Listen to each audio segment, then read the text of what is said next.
보물이 되는 지식을 찾아 떠납니다. 펼쳐라 보물지도.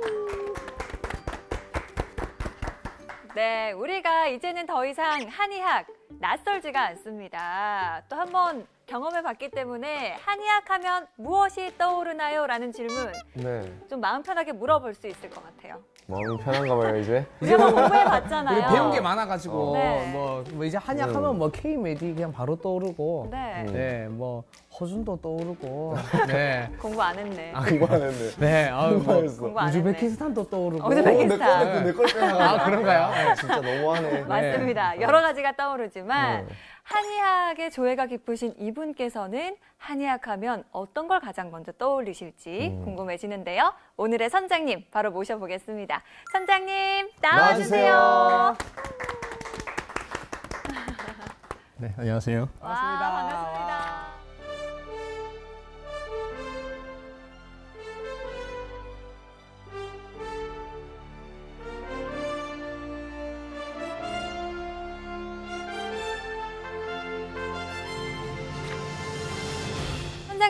선장님께서는 한의학에 오랫동안 몸을 담으셨잖아요. 네, 그래서 더 궁금해집니다. 선장님께서는 과연 한의학 하면 어떤 걸 가장 먼저 떠올리실지. 한의학 하면 뭐 일단은 동의보감, 허준, 뭐 우리랑 대장금, 비슷하다. 통했어요. 네, 이런 단어가 떠오르기도 하고요. 네. 또 한편은 뭐 한의원에 가서 침 맞는 거, 아니면은 사극에서 보신 것처럼 막 한약을 따려가지고 그걸 마신다든지 뭐 이런 것들도 떠오르고요. 하약. 우리랑 비슷한데요? 비슷해. 내가 가서 써도 될 것 같은데, 이 정도. 네, 여러분들이 보던 TV를 저도 보니까. 네. 그렇죠. 또 한편으로는 이제 한의학은 과학적이지 않다. 아. 좀 비과학적이다. 또 이런 또 그냥 민간요법 취급하는. 그렇죠. 네. 그런 또 시각이 또 떠오르기도 합니다. 알겠습니다. 선장님께서 말씀해주신 그런 편견들도 있는데 오늘 선장님께서 그 편견 와장창 깨주실 거죠? 네. 오, 좋습니다. 와장창? 아작? 아니고 와장창. 와장창. 네. 알겠습니다. 네, 오늘 우리 이봉효 선장님과 함께하는 K-메디 이야기 박수로 시작하겠습니다.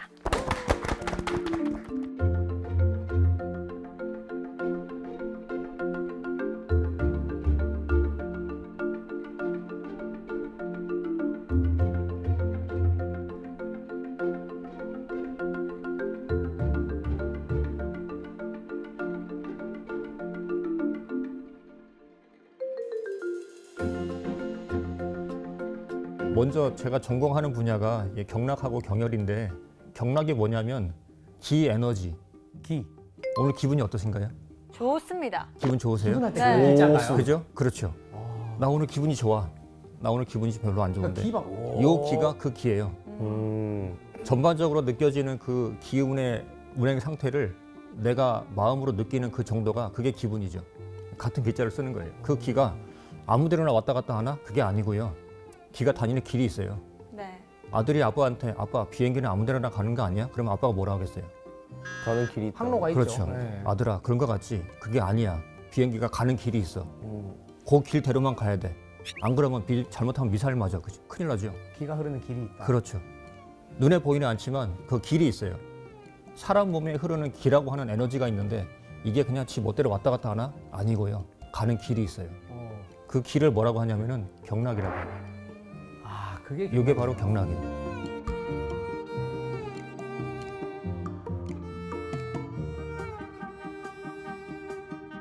그럼 저 길은 사람마다 비슷해요?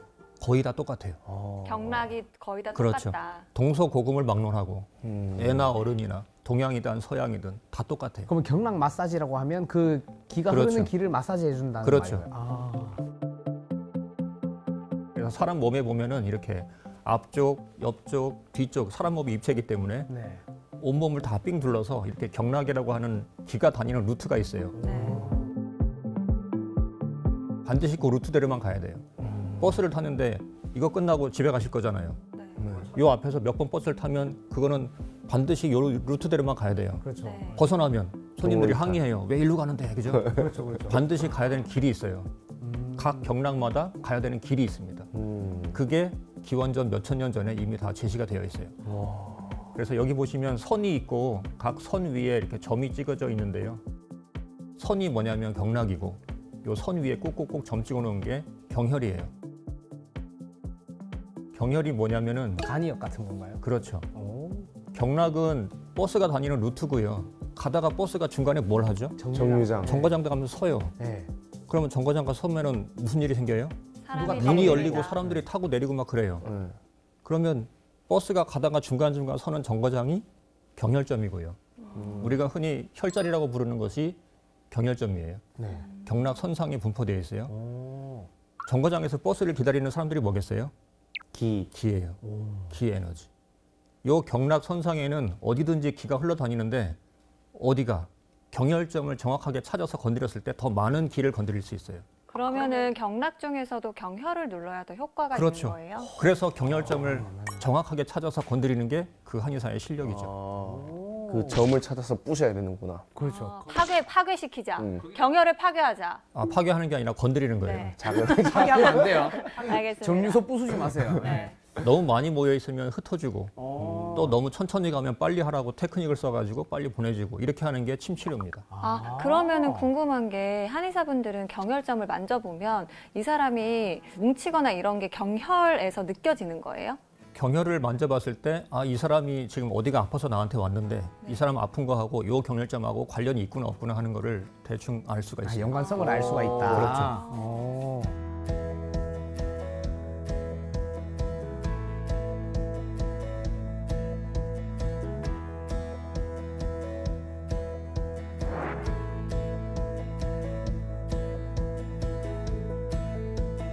경락이 이런 것이고 경혈이 이런 거면 침으로 경혈을 찌르면 뭘 건드리나? 기를 건드리는 거죠. 네네. 그 경혈점에 모여 있는 기를 건드리는 거예요. 정거장에 모여 있는 사람들을 건드리는 거예요. 해부학적 구조물을 건드리는 게 원래 목적이 아니고요. 근데 그 기가 뭐냐? 이거 가지고 지금 한의학이 비과학이다 이렇게 이야기를 많이 듣는 요인 중에 하나가 보이지 않으니까 자꾸 이런 그렇죠. 소리를. 예. 아까 말씀드린 것처럼 나 오늘 기분 좋아, 나 오늘 기분 안 좋아, 건드리지 마. 이 기분하고 똑같은 기를 쓰는데 일상생활에서 누구나 쓰는 이 용어를 의학용어로 똑같은 단어를 쓰거든요. 그러다 보니까 이게 무슨 의학이지? 이거는 그냥 미신 아니야? 좀 이거는 주관적이라고 그냥 느낄 수 비과학적인데 있겠네요. 이런 이야기를 많이 듣게 되는 거예요. 그런데 기가 그러면 실제로 없나? 있어요. 눈에 보이지 않는다고 해가지고 없냐? 아니죠. 이 세상에는 우리 눈에 보이지 않지만 실제로 있는 것들이 굉장히 많아요. 그 중에 하나가 기인데 기의 실체가 뭐냐? 전기예요. 전기. 생체 전류요? 생체 전기. 기가 뭐냐면 전기인데요. 갑자기 좀 실체가 좀 느껴집니다. 저기 있는 멀티탭 거죠. 있잖아요. 예. 저 멀티탭에 보면 구멍이 있잖아요. 네. 저기다가 한 분씩 가셔가지고 새끼손가락 한번 넣어보세요. 어렸을 때 넣어봤어요. 큰일 날 뻔했어요. 큰일 날 뻔했죠. 만약에 느낌이 안 오면 어떻게 하면 돼? 저기 화장실이 있어요. 물을 묻혀요. 물을 묻히세요. 네. 물 닦지 말고 그대로 다시 넣으세요. 누가 할래? 그럼 어떻게 해요? 눈에 보이지 않지만 위험하죠. 알 수 있죠. 네. 뭘 알 수 있어? 사람 몸이 전기가 도체구나. 흐른다. 네. 내 몸에 전기가 흐르고 있구나. 알 수 있어요. 알면서 병원에 실려가겠죠. 네. 네. 그래서 정전기 통하는 건가? 그렇죠. 사람 몸에 흐르는 기가 전기인데요. 이 한의학에서 이야기하는 기나 아니면 서양의학에서 이야기하는 생체 전기나 둘 다 교과서에 나와요. 실체는 똑같은데 이름을 다르게 불러요. 그럼 뭐라고 불러야 맞아요? 상관없어요. 그게 그럼 그거기 생체 때문에. 정류가 기라는 거예요? 그렇죠. 아. 기 자체가 생체 전기고요. 전기도 그렇고 기도 그렇고 가만히 있으면 아무짝에 쓸모가 없어요. 왔다 갔다 움직여야 돼요. 그러면 기가 왔다 갔다 움직이는 기의 흐름을 뭐라고 하겠어요? 전류. 생체 전류. 그런데 이 한의학에서 이야기하는 기나 서양의학에서 이야기하는 생체 전류나 똑같이 얘들은 눈에 안 보여요. 네, 그렇죠.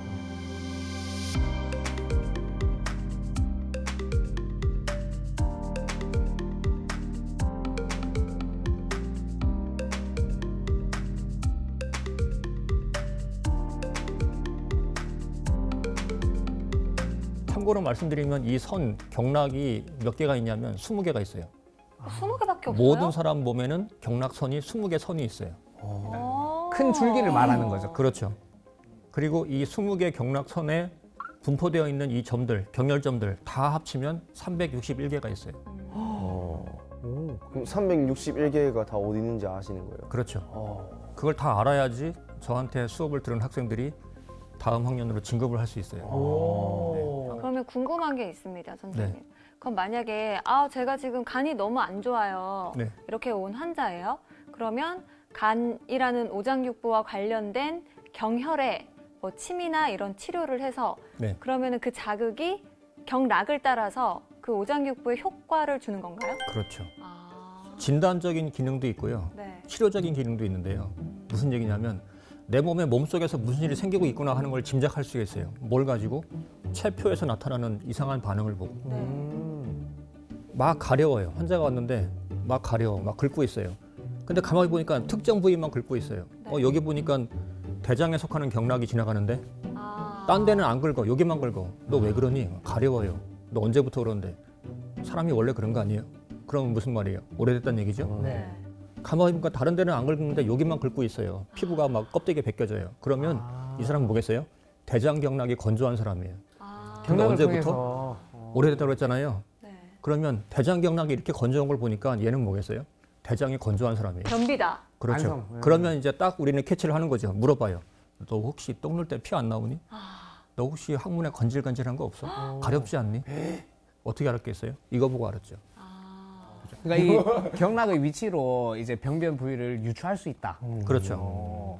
온몸이 다 가려우면 그건 다른 문제인데 특정 경락이 지나가는 부위에만 이상한 게 나오네? 그러면 뭐겠어요? 유추할 수 그 있다. 경락이 속한 장부의 몸속에서 이런 문제가 생겼구나 하는 사인을 주는 거죠. 진단을 하면서 또 그 그렇죠. 후에 치료도 가능한. 그렇죠. 네. 진단점이 동시에 치료점이 돼요. 그러면 신기하다. 이상한 반응을 보이는 경락 선상에서 거기를 우리가 확인해가지고 가장 효과적일 것이라고 판단되는 부분에 경혈. 확인을 해보고 여기 누르니까 가장 아프네. 그럼 거기다가 또 치료 행위를 가해요. 진단점이 동시에 치료점이 돼요. 아주 좋은 시스템이죠.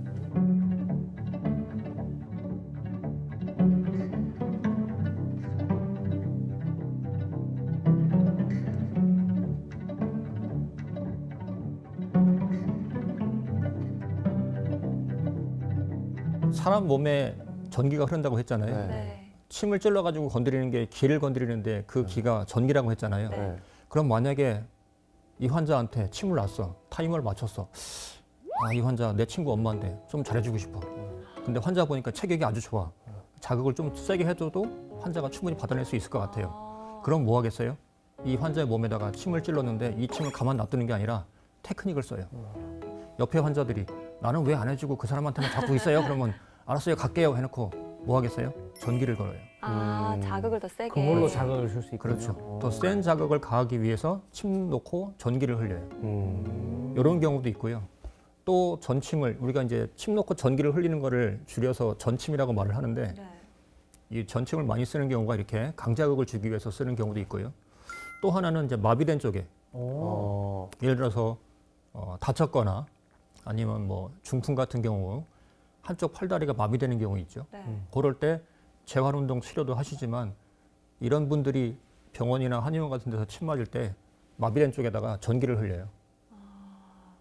못 느끼기 때문에 감각이 둔하기 때문에 그리고 이 근육의 수축과 이완의 움직임이 멀쩡한 쪽에 비해서 덜 하잖아요. 더 강한 자극을 흘려요. 재활 치료에 도움을 되기 위해서. 또는 뭘 할 수 있냐면 비만 치료할 때도. 여기 보시니까 비만 치료 받으실 분이 한 분도 안 계시네요. 비만에도 효과가 있어요? 보통 복부 비만 같은 거 있을 때 네. 부위마다 다르겠지만 가장 흔한 게 이제 복부 비만이 좀 심하잖아요. 그럼 한의원 가서 복부 비만 환자들한테 전침을 쓸 때 어떻게 하냐면은 여기 위에 속하는 위경락이 지나가는 자리가 있어요. 네. 거기에다가 긴 침을 옆으로 이렇게 쭉 찔러요. 옆으로요? 네, 피부하고 피부 밑에 근육층 사이에 피와 지방이 있잖아요. 네. 셀룰라이트. 네. 이거를 제거해야 되잖아요. 네. 그냥 이뇨제 먹으면 수분이 먼저 빠지고 탄수화물 빠지고 지방 늦게 단백질 마지막에. 빠지고 지방은 제일 나중에 빠져요. 네. 내가 빼고 싶은 건 이건데. 네. 그래서 어떻게 해야 되냐면 지방을 먼저 빼려면 왜 얘들이 가만히 있다가 제일 나중에 빠지냐면은 지방의 특징이 뭐냐면 끈적끈적해요. 네. 어디 탁 달라붙으면 안 떨어져요. 이걸 떨어지게 만들어야 돼요. 침으로. 그거를 누가 하냐면 전침이에요. 그래서 피부층하고 근육층 사이에 이 피하 지방에다가 전침을 길게 이렇게 쭉쭉 꽂아요. 아파. 한 10cm, 15cm 되는 아파. 근육층에다가 꾹 꽂아요. 그러면 침을 꽂아놓고 나서 전기를 흘려요. 플러스 마이너스 딱 걸어요. 그럼 전기를 흘리면 이 침을 타고서 전기가 들어가는 거겠죠. 그러면 이 지방을 녹이는 거죠. 와, 지방이 나 살려 하겠네요. 그래서 애들이 이제 녹아서 떨어지면 그때 운동을 하거나 이뇨제를 먹거나 해서 이걸 빼는 거예요. 뭔가 이미 되게 과학적으로 들리는데요. 이제 그렇게 하는 게 이제 비만 치료의 이제 큰 원리죠. 그러면은 궁금한 게 약수터 가면 어르신들이 등치기 하잖아요. 네, 그게 그 다 혈자리를 경혈을 자극하는 건가요? 그렇죠. 나무를 자극하는 것 같은데. 이 등 쪽에 있는 경락이 있어요. 네. 등도 있군요. 그 방광에 속하는 방광경이 이 등 쪽을 지나가는데 네. 가운데 척추상에 있는 경락 바로 옆에 우리가 척추 기립근이라고 하는 근육이 있어요. 그 네. 운동하시는 분들 여기 이제 네. 운동 많이 하시잖아요. 네. 척추 기립근을 지나가는 방광경락 거기를 자꾸 자극하는 거예요. 보통 나는 가만히 있을 테니까 네가 나 좀 어떻게 해봐. 그러면 지압을 하거나 어떤 치료 행위를 가하죠. 그렇죠. 네. 이건 내 몸을 갖다가 거기다가 갖다 부딪히는 거죠. 그럼 효과가 있는 거네요. 등치기도 어, 효과가 있을 수 있다. 필요한 경우에 하면 효과가 있는데 아. 이분은 지금 그걸 할 상황이 아닌데 그럴 때 하면은 효과가 없겠죠.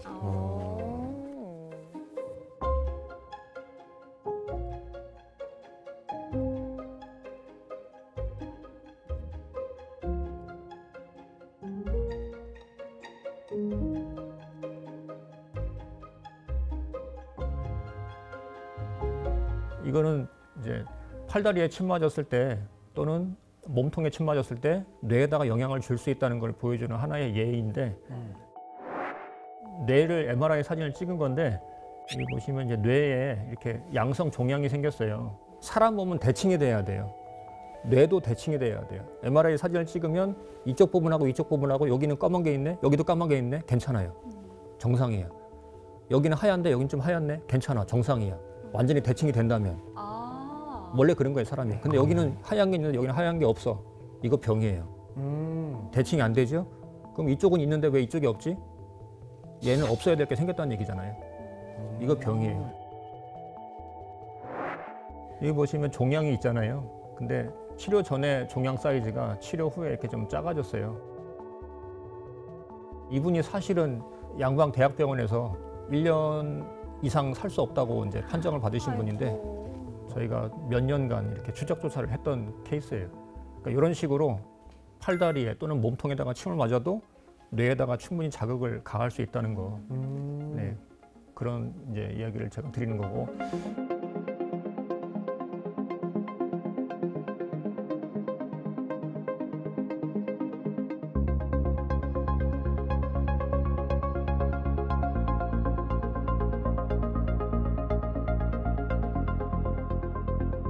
자, 그러면 제가 하는 것들이 이제 이렇게 어느 경락, 어느 경혈을 건드리는 것이 가장 이 환자한테 좋을까? 요거를 제가 전공을 하고 있고 제가 한의대 학생들한테 가르치고 시험 보고 너 못 외웠어 똑바로 해 이렇게 시키는 게 이제 이런 것들인데 요걸 가지고 제가 뭘 하고 있냐면 마약 중독에 침 맞으면 효과가 있을까? 있으면 왜 있지?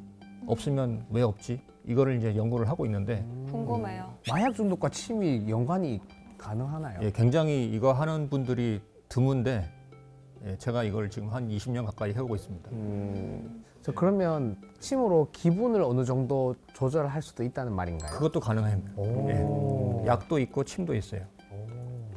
머리에서부터 발가락까지 온몸을 다 경락과 경혈이 덮고 있어요.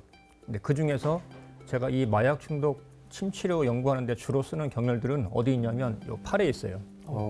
예, 팔에 있는 경혈 중에서도 심장 경락에 심경에 속하는 혈을 주로 써요. 아니면 그 반대편에 소장에 속하는 이 시소의 반대편이 되는데요.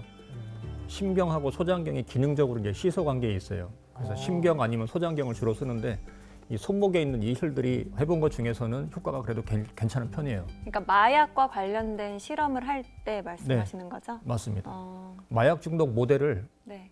사람하고 똑같이 자기가 먹고 싶어서 자꾸 먹다 보니까 이거 중독됐네 이렇게 만들어요. 실험 동물을. 그래 놓고 오늘은 마약 먹으러 들어갈 때 침 맞고 들어가.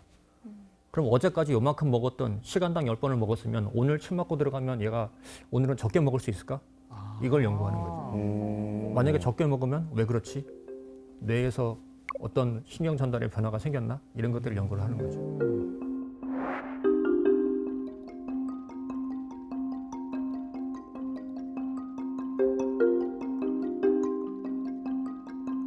마약에 중독됐다는 건 뭐냐면 그거를 찾기 위해서 얘가 무슨 짓이든 하겠다는 거죠.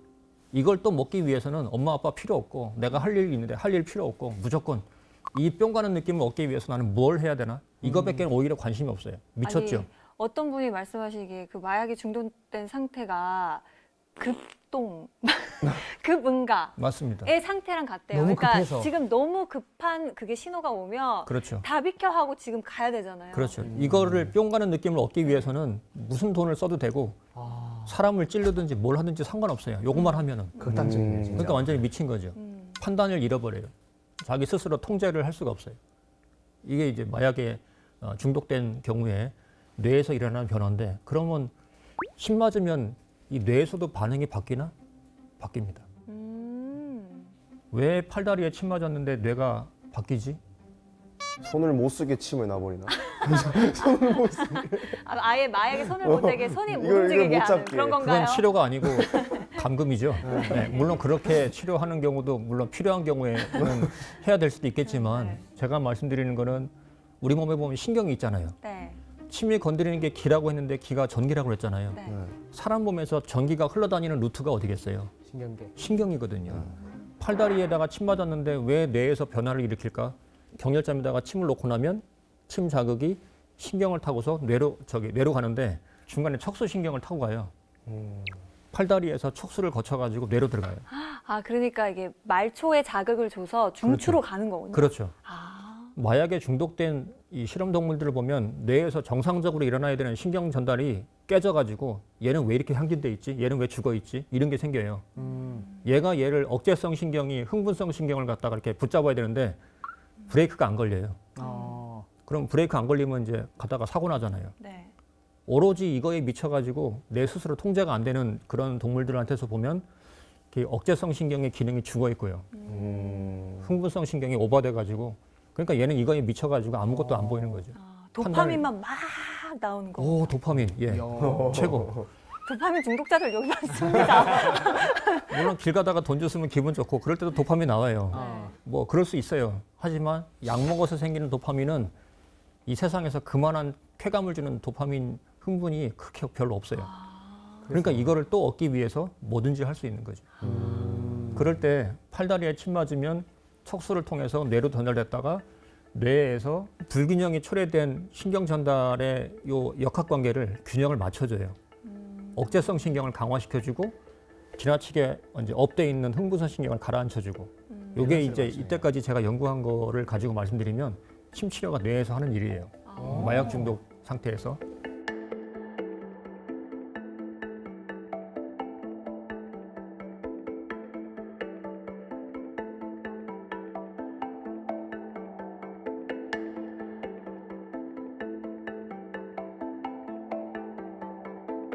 마약 중독에서 침 맞았을 때 어떻게 되는가를 말씀드리면 마약의 황제가 이제 보통 우리가 코카인이라고 말을 하는데 한 번 먹으면 뿅 가요.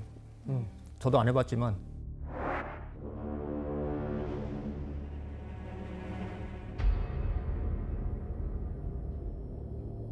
쥐한테 실험동물한테 마약을 코카인을 딱 먹이면 이런 식으로 아, 미안해. 자가투여 장치에다가 실험동물을 넣어놓고 요 레버를 누를 때마다 코카인이 쇽쇽 들어가게 만들어 놓으면 얘가 기분 좋으니까 얘들도 우리처럼 뭔가 기분 좋은 행동을 할 거 아니에요. 네. 어떤 행동이에요? 제일 많이 하는 게 뭐냐면 요 벽이 있죠. 네. 실험 장치 안에 벽에다가 얼굴을 막 비벼요.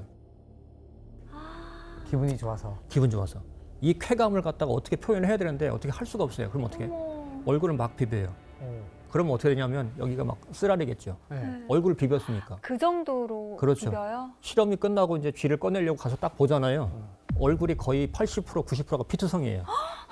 오늘 녹화 끝나고 저기 벽에다가 한번 얼굴 비벼보세요. 누가 비비겠어요? 아프죠. 아프죠. 네. 당연히 쓰리구나. 내가 미쳤나?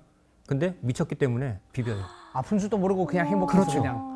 그리고 실험이 끝나면 너무나 쓰라리고 아프니까 가만히 있어요. 아, 아픈데. 불쌍해. 내가 이걸 왜 했을까?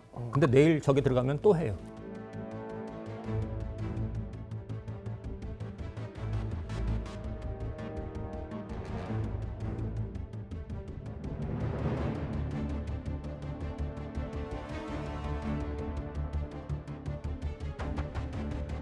그다음에 왼쪽에 보시면은 저 빨간색 줄 보이시죠? 네.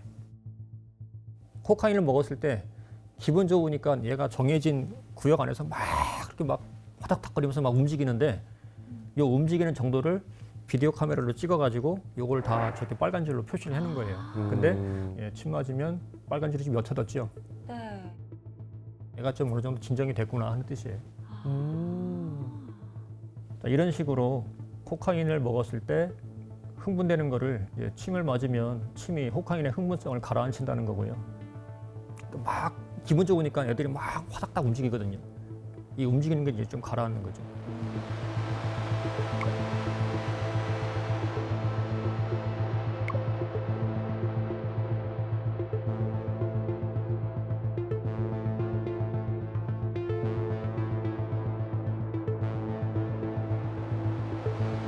그리고 요거는 뭐냐면 그 USV라고 해가지고 우리도 기분 좋으면 막 목소리 커지고 노래 부르고 갑자기 옆 사람 때리고 막 이러잖아요. 네. 지들도 기분 좋으면 평소에 안 하던 발성을 해요. 어머. 사람의 귀에 안 들리는 비가청 주파수를 내요. 어머. 50kHz로. 깍깍거린다는 그렇죠. 거죠. 막 네. 찌익 막 이런 소리를 내요. 그럼 그거 딱 몇 번을 내는지를 캐치하면 얘가 지금 얼마큼 흥분했구나 하는 걸 알 수 있어요. 그거를 측정해 보면 또 마찬가지로 이렇게 침 맞았을 때 그 흥분 상태를 좀 떨어뜨린다 하는 거고요.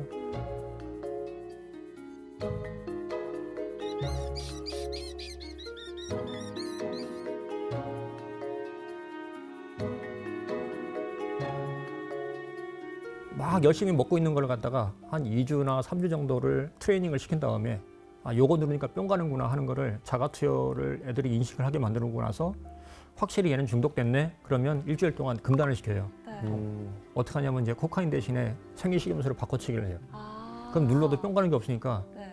이제 안 되네 하면서 애들이 엎드려 자요 그냥 거기 들어가면. 그랬을 때 일주일 뒤에 금단 기간을 거치고 나서 우리가 다시 자가투여 실험장치에 넣을 때 인위적으로 우리가 한 번에 주사기를 확 밀어줘요. 그러면 이제 또 누르면 나오는 줄 알고 또 열심히 눌러요.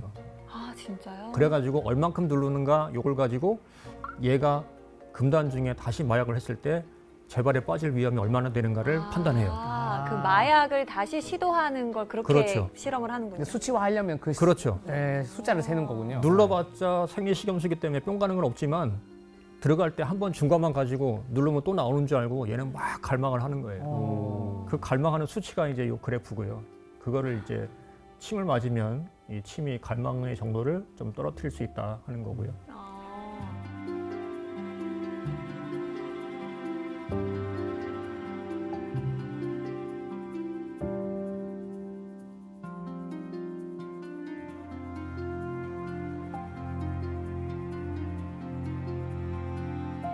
그다음에 마약을 오래 하면 중독이 돼가지고 엄마 아빠도 몰라보고 가산탕진하고 범죄 일으키고 이런 문제도 있지만 간이 망가져요. 해독하는 간이. 그렇죠. 네. 마약이 우리가 외부에서 어떤 음식이나 물질을 투입을 했을 때 독성이 있는 물질들이 있잖아요. 그런 게 몸 안에 들어가면 간이 해독을 해줘야지 그 다음에 소화기능이 이제 기능이 일어나죠. 근데 이 마약을 먹으면 얘가 또 독성이 세기 때문에 간을 망가뜨려요.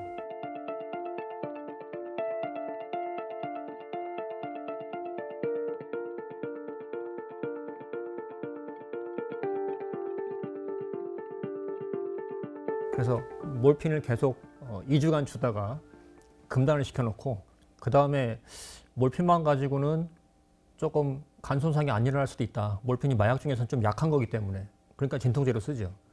그래서 몰핀을 하다가 금단시켰을 때 여기다가 다른 뭔가가 촉발제, 스파크를 터트리는 걸 좀 줘보면 좋겠다. 그래가지고 이제 저희 대학의 그 조직학 교수님한테 저희가 상의를 해가지고 뭘 줬냐면 요 아세트아미노펜이라고 하는 걸 줬어요.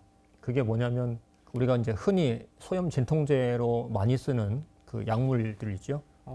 그 약물의 주성분이에요. 거기 보면 진통제, 우리가 가장 많이 먹는 그 진통제에 보면 하루에 몇 알 이상 먹지 마세요. 하루 복용량 얼마 이하 딱 제한해놨어요. 그 하루 권장량의 50배를 줬어요. 그랬을 때 정상적인 간세포 조직이 이렇게 망가져요. 제일 위에 있는 게 정상인데 D번 보시면 위에서 네 번째 이게 가장 심각하게 간이 망가진 경우거든요. 여기 보시면 중간에 정맥이 없는데 구멍이 뻥뻥 비어 있는 거 있고요. 네. 세포 사이에 간격이 좀 많이 떨어져 있죠. 네. 간이 망가졌다는 뜻이에요. 그리고 오른쪽에 회색, 그 베이지색으로 염색된 거 보시면은 정상적인 이제 조직이랑 많이 다르죠. 색깔이 네. 진하죠. 간이 망가졌다는 뜻이에요. 요 밑에 있는 거 E, F, G, H가 침 맞은 그룹들인데 그 중에서 이제 F 그룹이 가장 몰핀에 의해서 간 손상 일으키는 거를 좀 많이 억제를 했다 하는 뜻이고요.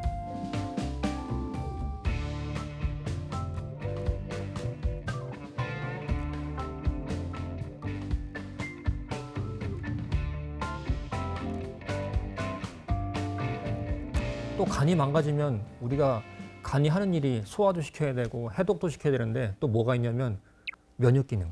지금 면역이 중요하잖아요. 바이러스를 막으려면. 그렇죠. 싸워야죠. 근데 우리 몸에서 면역 기능을 담당하는 이제 장기들이 몇 개가 있는데 그 면역을 담당하는 팀 중에 팀장이 간이에요. 근데 간이 이렇게 망가졌으면 당연히 면역 기능도 망가지겠죠. 그래서 혹시나 몰핀 주다가 면역 기능이 망가지면 이것도 침 맞으면 좀 억제가 될까 해서 해보니까 네, 억제가 되더라 하는 거고요. 여러 가지를 봤는데 그 중에 이제 원래 사람 몸에는 외부에서 그 이물질이 침투했을 때 그거를 이제 가서 공격하거나 붙잡거나 하는 이제 여러 가지 면역 세포들이 있죠. 그 중에 이제 가장 대표적인 게 내추럴 킬러 셀, NK 셀이라고 하는 게 있어요. 네, 그게 이제 백혈구 같은 건가요? 그렇죠. 그런 게 떨어졌는데 침 맞으니까 떨어진 수치가 다시 올라가더라 하는 거고요.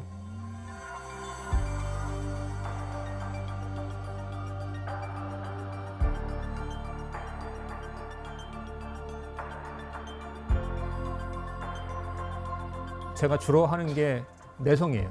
내성. 이 사람이 우리 병원에 입원한 이유가 뭐 암이라든지 여러 가지 큰 문제가 있겠죠. 고통을 참을 수 없기 때문에 몰핀을 주기 시작했는데 자꾸 주다 보면 이게 치료자가 아니잖아요. 네. 진통을 못 느끼게 하는 거죠. 왜? 안 그러면 이 사람 큰일 나니까. 임시방편인 거죠. 그렇죠. 네. 지금 당장 고통을 못 느끼게 해줘야 이 사람이 오늘 밤도 또 잘 거 아니에요. 그래서 몰핀을 할 수 없이 주는데 자꾸 주다 보면 약물이 내성이 생기기 때문에 투여량이 자꾸 올라가요. 네. 그런데 몰핀을 투여할 때 침을 같이 맞으면 내성이 억제가 돼요. 아, 진짜요? 이건 제가 아직 학술지 게재를 안 했어요. 지금 계속 실험이 진행 중입니다. 그렇다면 그 우리나라가 다른 나라보다 좀 사람이 성질이 좀 급하니까 감기약도 다른 나라보다는 뭐 항생제를 좀 더 세게 쓰는 경향이 있다고 들었거든요. 우리나라가 항생제 많이 쓰는 국가 중에 대표적인 국가죠. 그러면 그 항생제에 대한 내성을 좀 억제하는데도 침이 효과가 있을 수 있을까요? 충분히 가능성이 있다고 봅니다. 마약도 이 정도로 억제하는 거 보면 뭐 항생제는 마약이 아니기 때문에 작용이 그렇게 세지 않으니까 마약에 분류가 안 됐겠죠. 그러면 항생제도 가능하지 않겠나 예상을 하고 있어요. 그래서 여기 보시면 회색 선이 이게 몰핀이에요. 점점 진통 효과가 떨어져요. 근데 여기 SI5라고 되어 있는 게 그 양곡이라는 혈이 있어요. 여기다가 몰핀 주면서 침을 같이 맞아요. 그러면 몰핀의 진통 효과가 안 떨어져요. 계속 유지가 돼요. 이야. 너무 그러면 신기하다. 이제 이 그룹은 투여량을 증가시킬 필요가 없겠죠. 일정 양으로 계속 할 수 있네요. 그렇죠.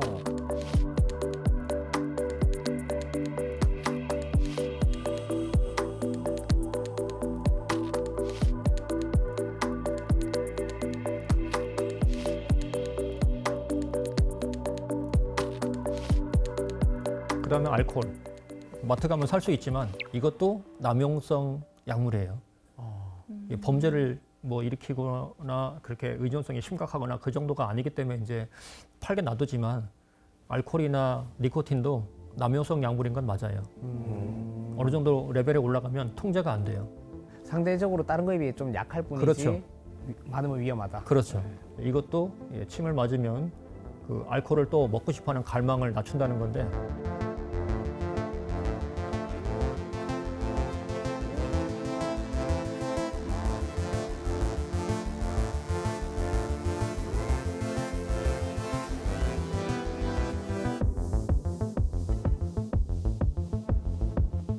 그 한의원에 가시면 청소년들 금연침 하는 거 혹시 아시나요?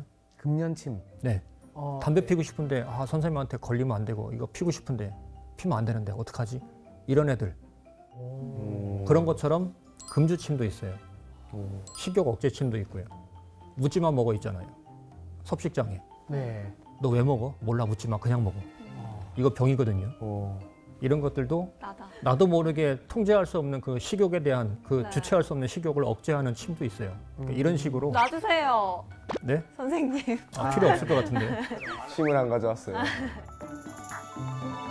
자, 이런 식으로 이제 알코올에 대한 갈망도 침이 억제할 수 있다는 거고요.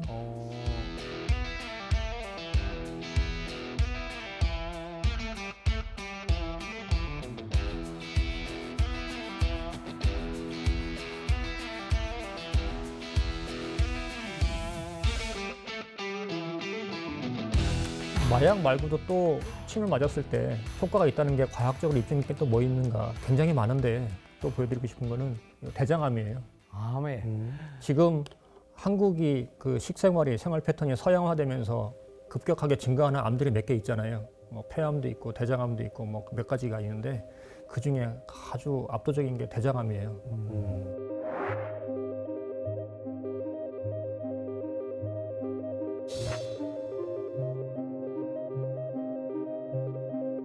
그래서 대장암 환자들한테 혹시 침 맞으면 효과가 있을까? 이걸 이제 실험을 한번 해본 거예요. 옛날에 제가 방광암 환자를 한번 본 적이 있어가지고 그래서 저랑 같이 공동 연구를 했던 디지스트라고 하는 기관이 있어요. 네, 디지스트. 대구에 있는 디지스트 교수님 한 분이 찾아와가지고 저한테 제 얘기 좀 들어보세요. 처음 봤는데 뭔데요? 자기가 침을 획기적으로 개선을 시켰대요. 어떻게 했는데요? 침 표면에다가 나노 입자 사이즈의 이 반구, 화성 분화구 같은 반구를 막 뚫어놨어요. 그거 왜 했어요? 이렇게 하면 침 표면적이 20배 이상 증강돼요. 라고 말을 하는데 저는 침 표면적 증강되는 건 관심이 없고 뭘 해야 되냐? 전기 전도도. 더 잘 통하는지. 전기를 건드려야 되기 때문에 얘한테 무슨 짓을 했든지 간에 결과적으로 얘는 뭘 해야 되냐면 경혈에다가 침을 찔렀을 때 생체 전기를 조절하는 능력이 탁월해야 돼요. 똑같은 테크닉을 썼을 때. 그래야지 침 효과가 증강될 거라고 저는 믿기 때문에. 그래서 표면적 필요 없고 저기 교수님 이렇게 하면 똑같은 전기를 흘렸을 때 전기 전도도가 더 올라가나요? 그랬더니 이분이 하는 말이 당연하죠. 그러면 그래서 해봤어요. 그래서 알코올 중독을 해보니까 효과가 있어요. 와, 소름 끼쳤다. 쥐를 마취시킨 다음에 똑같은 자리에 침을 찔렀는데 그냥 침을 쓰는 거에 비해서 요 새롭게 만든 요 침을 쓰니까 침을 놨을 때 신경이 흥분하는 게 훨씬 더 올라가는 거예요. 여기 효과 좋겠다 해서 알코올 중독 외에 다른 거에다가 또 뭘 해볼까요 했더니만 혹시 우리 암 한번 해볼까요 해가지고 암을 한 거예요. 발암물질을 투입하고 나서 3주를 놔두면 암이 생겨요. 네. 그러면 얘를 갖다가 계속 놔두면 암이 자라겠죠. 언젠간 죽겠죠. 3주 뒤에 암이 생겼는데 얘한테 4주 동안 계속 침을 놨어요. 매일매일 침을 놨어요. 침 맞은 애들하고 안 맞은 애들하고 비교하니까 침 안 맞은 애들은 암이 이만큼 자랐는데 침 맞은 애들은 진행이 없게 됐어요. 그래서 요거를 학술지에 게재를 하고 나서 이게 종양 분야 학술지 다 싸그리 모았을 때 가장 많이 구독된 그 학술지 100개인가 이거에 선정이 됐어요. 전 세계에서. 그래가지고 저희가 기분이 너무 좋아가지고 우리 다른 건 뭐 해볼까요? 했더니 이분이 하는 말이 침이 건드리는 게 전기라며. 그렇죠. 그러면 자기가 또 아이디어가 있대요. 뭔데요? 그랬더니 이 나노 사이즈의 반구를 뚫었잖아요. 네. 여기에다가 이 지구상에 존재하는 물질 중에 전기 전도도가 가장 높은 물질 뭐게요? 금, 은, 백금 이런 거 있죠. 네. 이제 금을 쑤셔 넣나요? 자기가 이런 걸 갖다가 방구에다가 그걸 자기가 도배를 하겠대.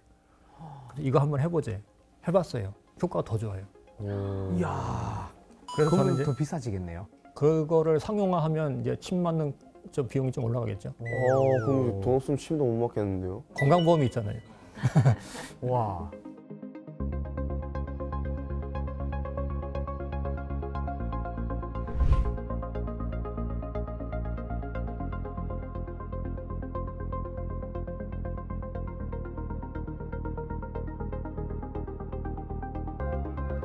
그 밖에 또 뭐도 있냐.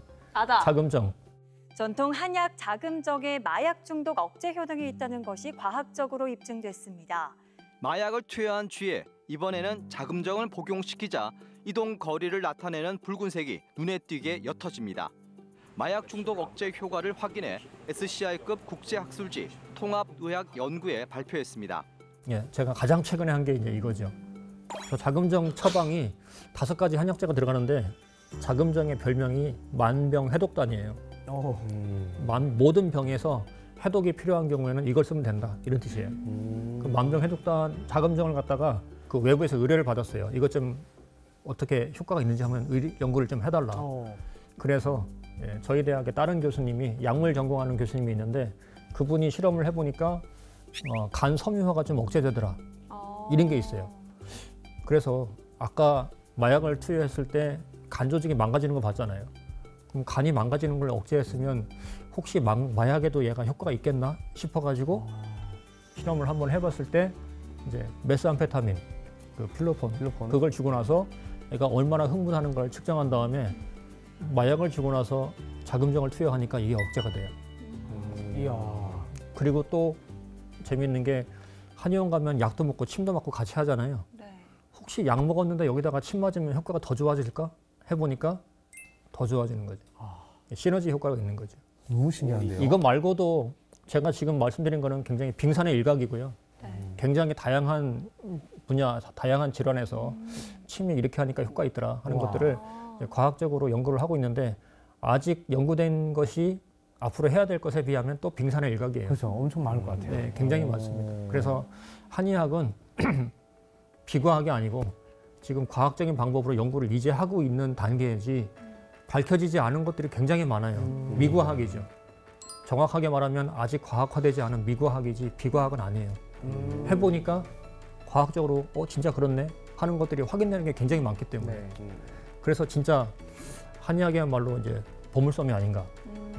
그래서 더 많은 연구자들이 이 보물섬에서 금이 나올지 뭔가 다이아몬드가 나올지 모르는데 더 많은 보물들 좀 찾을 수 있으면 좋겠다 하는 바람을 갖고 있습니다. 알겠습니다. 오늘 이미 보물 많이 찾은 것 같은데요.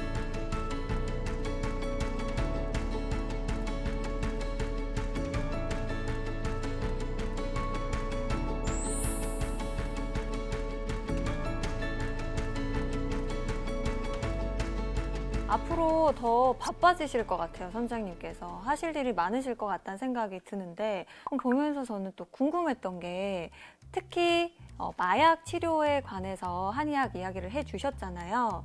그러면 약물 말고요. 왜 도박이라든지 그렇죠. 이런 행위 중독. 중독이 있잖아요. 그렇죠. 행위 중독도 침 치료가 가능할까요? 가능성은 있다고 봅니다. 아직 안 해봐서 모르겠는데 저 실험에 참여하겠습니다. 네? 아니 저는 중독된 게 많아요. 저도 많아요. 그러세요? 여기 보시는 분들 아마 다 마약, 네. 다 누구나 마약이 어느 아니고 정도 예. 뭐 핸드폰 중독 이런 거 있을 거예요. 맞습니다. 손에 뭔가 들려지지 있지 않으면 뭔가 불안하시죠. 네. 그죠? 엄지손가락이 뭔가를 터치를 해야 되는데 안 하면 계속 허전합니다. 불안하죠. 네. 너무 불편해요. 지금 종이가 있는데. 휴대폰이 있어야 되는데. 그렇죠. 일단은 마약 중독이든 행위 중독이든 간에 출발점부터 종착지까지 모든 게 똑같지는 않아요. 출발점을 다를 수도 있고 중간 과정 루트가 다를 수도 있지만 종점은 똑같아요. 결과적으로 그 NAC 거기 도파민 신경을 흥분시킨다는 거 그거는 똑같아요. 그래서 이 과정에서 어느 정도 그렇겠다. 언밸런스나 네. 비정상을 정상화시키는 게 보였기 때문에 행위 중독도 결국에는 이 길로 종착지가 가기 때문에 이게 효과가 있으면 행위 중독 때도 좀 해볼 필요가 있지 않을까? 가능성이 있지 않나? 이렇게 생각하고 또 있어요. 연구 과제를 던져주시네요, 이렇게. 이 부분은 또 많은 분들이 궁금해하실 것 같은데 만약에 이게 뭐 만병통치는 아니겠지만 내가 지금 너무 다이어트 해야 되는데 식욕이 미친 듯이 오른다. 그럼 이 식욕을 좀 억제해줄 수 있는 혈자리 이런 건 없나요? 여러 가지가 있는데요. 네. 환자들의 체질이나 아니면 체형이나 어떤 과정을 거쳤는가에 따라서 처방이 똑같지가 않아요. 하지만 일반적으로 공통적으로 요런 자리는 좀 괜찮다 네. 하는 자리가 있어요. 어딘가요? 그 중에 뭐냐면 통통한 체형, 네. 뭐 강호동 씨나 김구라 씨 같은 통통한 체형에 해당하는 분들이 있고 아니면 여기 계신 세 분처럼 이렇게 먹어도 안 찌는 마른 체형. 통통하신 분들의 그런 묻지마 먹어가 있으면 보통 어딜 쓰냐면은 여기 족삼리라고 하는 자리가 있어요. 독삼. 족삼리. 이제 발족자, 네. 네. 수족할 때 족자고요. 네. 걔가 어디냐면 여기 그 뼈가 발족. 있죠. 네. 정강이. 정강이 뼈요? 정강이 뼈. 정강이 뼈의 바깥쪽에 보면 근육이 이렇게 지나가요. 네. 요 근육을 따라서 근육의 한가운데 능선이 있어요. 네. 요 정강이 뼈 바깥쪽에 있는 능선 따라서 쭉 올라오다 보면 정강뼈가 무릎 근처에 가면 바깥으로 꺾이기 시작해요. 네. 그죠? 네. 딱 꺾이기 시작하네? 그럼 스톱. 그 자리. 여기를 세게 누르면 이렇게 통통하신 분들은 아프게 돼 있어요. 그 다음에 여기랑 같이 쓰면 좋은 자리가 어디 있냐면 여기 체했을 때 많이 들어오는 합곡이라는 맞아요. 자리가 있거든요. 합곡 유명하시죠? 네. 여기 소나기 있잖아요. 네. 요 소나기의 가운데 지점에다가 뭘 대냐면 요 엄지손가락 주름을 딱 대세요. 그래가지고 손등에다가 딱 포개세요. 딱 중간이 잡혀요. 그렇죠. 네. 여기서 손가락이 끝나네? 그럼 거기를 확 눌러보세요.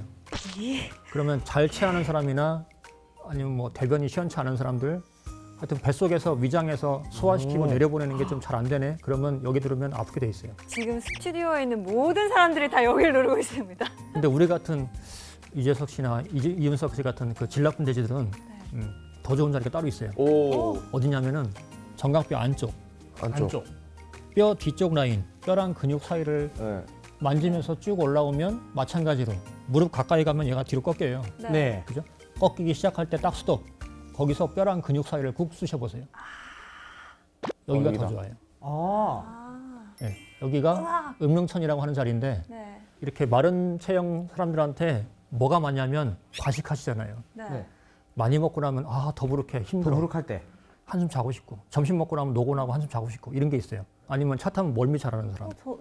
접니다. 이런 사람들한테 여길 누르면 아프게 돼 있어요. 또 아까 궁금한 거 하나는 네. 혈자리 막 이런 거 보면 영화에서 많이 나오잖아요. 타닥타닥타닥 하면은 못 움직이잖아요. 실제로 가능한 이 거예요? 점혈을 하다니. 그게 이론상은 가능한데 네. 실제로 하기에는 사실상 불가능해요. 그걸 일단은 그게 어떤 현상인가를 말씀드리면 기의 순환을 마비시키는 거예요. 순간적으로. 네. 이론상 가능하다. 그렇죠. 네. 그게 뭐랑 똑같으냐면 밥 먹다가 탁 체했는데 떡 먹다가 체하면 위험한 상황이 생길 수도 있잖아요. 네. 네. 그런 것처럼 일종의 그런 현상이 아주 극단적으로 나타나는 현상을 인위적으로 유발하는 거죠. 점혈 탁탁. 그렇죠. 네. 그런데 그게 이론상은 가능한데 예를 들어서 제가 정인욱 선수한테 물 위를 걸어보세요 그러면 뭐라 하겠어요? 그걸 어떻게 걸어? 물 빠지지 해요? 얘기죠. 근데 이론상은 가능할 수 있어요. 왜? 왼쪽 발 빠지기 전에 오른발 딛고 오른발 빠지기 전에 왼발 딛고 그러면 어떻게? 안 빠지고 갈 수 있죠. 근데 중력에 의해서 내가 빠지는 속도가 더 빨라. 발 딛는 속도보다 훨씬 빠르기 때문에 가라앉을 수밖에 없어요. 무슨 말인지 이론은 알겠어요. 되는데 사실상 불가능하죠. 아. 같은 얘기예요. 이론적으로는 가능하지만 네. 그럼 안 된다는 소리네요. 사실상 안 불가능. 된다 소리를. 살면서 바라지는 마라. 네, 그런 말씀이십니다. 무협 영화는 영화인 네. 걸로. 네. 알겠습니다.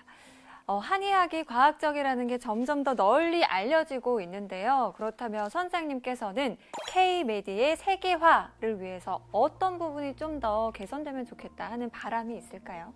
일단 세계화가 되려면 좀 널리 알려져야 되고 알려지려면 과학적 근거가 필요하고요.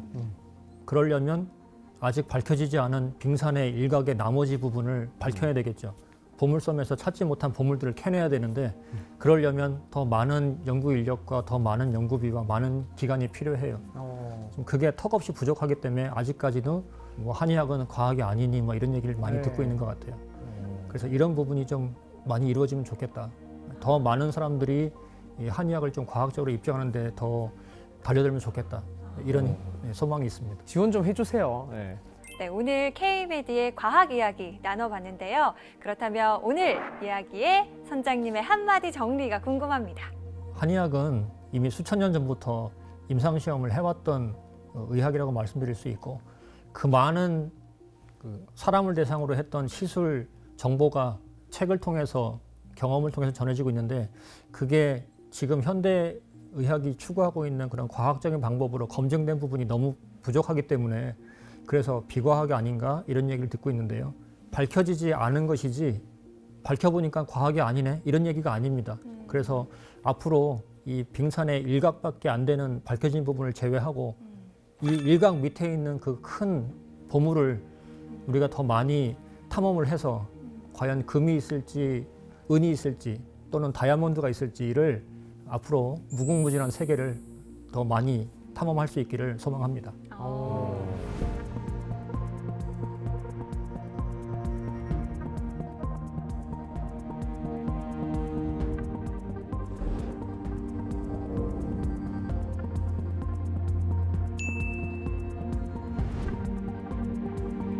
한의학이 앞으로 세계를 좀 많이 놀래키지 않을까 하는 기대도 가지게 되고요. 바람도 갖게 됩니다. 두 분은 오늘 침 하면 무서운 줄만 알았는데 생각이 좀 달라졌죠? 침은 무서운 줄 몰랐는데요. 대화가 안 되네, 대화가 안 돼. 아니 그 선장님 말씀하신 대로 비과학이라고는 생각을 했는데 오늘 강연을 듣고 보니 과학적인 부분이 너무 많아가지고 그럼요. 이제는 과학적이다라고 생각해도 될 것 같아가지고 앞으로 좀 한의학의 도움을 많이 받고 싶다는 생각이 들었나요? 못 뽑고 실험하고 싶었다고. 아, 네. 다음 시간에 정인욱 씨 나체를 보여주도록 피디님 배드 있나요 혹시? 네, 한의원을 가세요. 네, 몸을 알겠습니다. 맡기고 싶을 정도다. 네. 우리 경아 씨는요? 네, 사실 저도 그 한의학 뭐 비싸다 좋다 말만 듣고 이게 정말 과학적으로 입증된 것인지 사실 저도 의구심이 있었는데 오늘 빙산의 일각에 불과하지만 이것만으로도 정말 과학적이구나 사실 좀 생각이 많이 바뀌었습니다. 알겠습니다. 한의학이 오래된 편견을 깨고 과학 기술과 융합해서 그 우수성을 입증하고 있습니다. 한의학이 과학이라는 날개를 단 건데요. 이에 힘입어서 한의학 K-미디가 이 세계에서 더욱더 비상할 수 있기를 기대해 보도록 하겠습니다. 오늘의 지식항해는 여기까지고요. 다음에 또 흥미로운 주제로 찾아옵니다. 다음 주에도 찾아라 보물지도. 혈자리 놀래야지.